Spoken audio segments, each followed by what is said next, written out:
our living room, and he said, don't leave the room. So you just stuck your foot out, and then your arm out. And then after he caught you, you punched up the screen to our bedroom window to go play in the backyard. Or, I can share the story a little bit nicer of the time you asked to be punished in my place. I can't remember what I got in trouble for, but I do know you never let me forget that you took the consequences I deserved. Yeah, just like Jesus. But there was one story I couldn't get out of my mind, and I'm actually not sure it's one you even remember.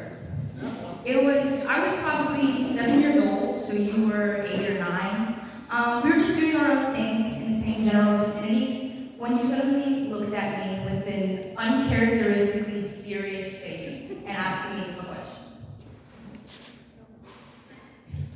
Do you ever look up to me? I promptly said no. Because in that moment, you have to understand, in my childhood mind, I would think of all the ways you would have used it against me if I said yes. But I regretted it as soon as I saw how your face became sullen and you looked away defeated instead of responding with a witty remark.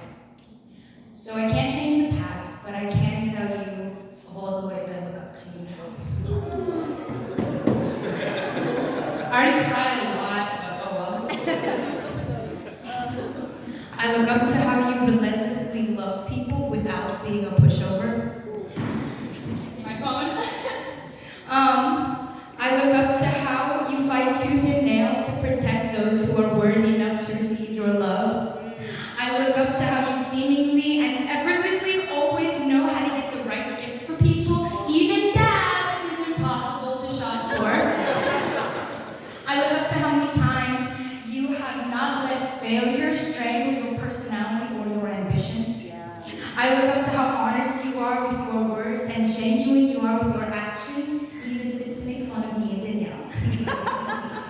And I would keep going, but you told me I only have like 3 minutes, and I know I'm running long. So I guess now would also be a good time to tell you I ran a background check on John.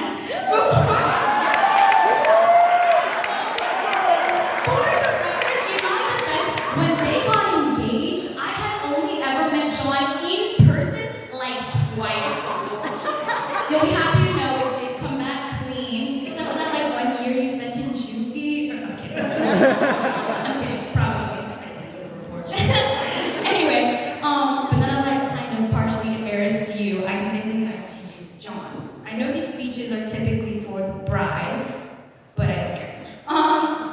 John, I'm not a very sentimental or emotional person in general. And as you probably noticed, getting to know the family and me, sarcasm is in fact my default language. So when I don't say nice things often or flippantly, but when I do, I mean it. So when I say that you are a man worthy of Talia, I hope you don't take it lightly. Because it is probably the highest compliment I'm able to articulate to both of you, because I don't respect many people. But Talia, I do respect you, and I'm honored to be called your sister. This girl who I have had the pleasure of watching become a woman is choosing to be yours. You have the privilege of being loved by her and the consequence of no longer being an only child. I wish I could end my speech by giving you guys some piece of advice or wisdom to reflect upon, but I'm neither married nor older than you, so I'll leave you with just. John, welcome to the family. And although today you may never need it, you can still call me whenever you want.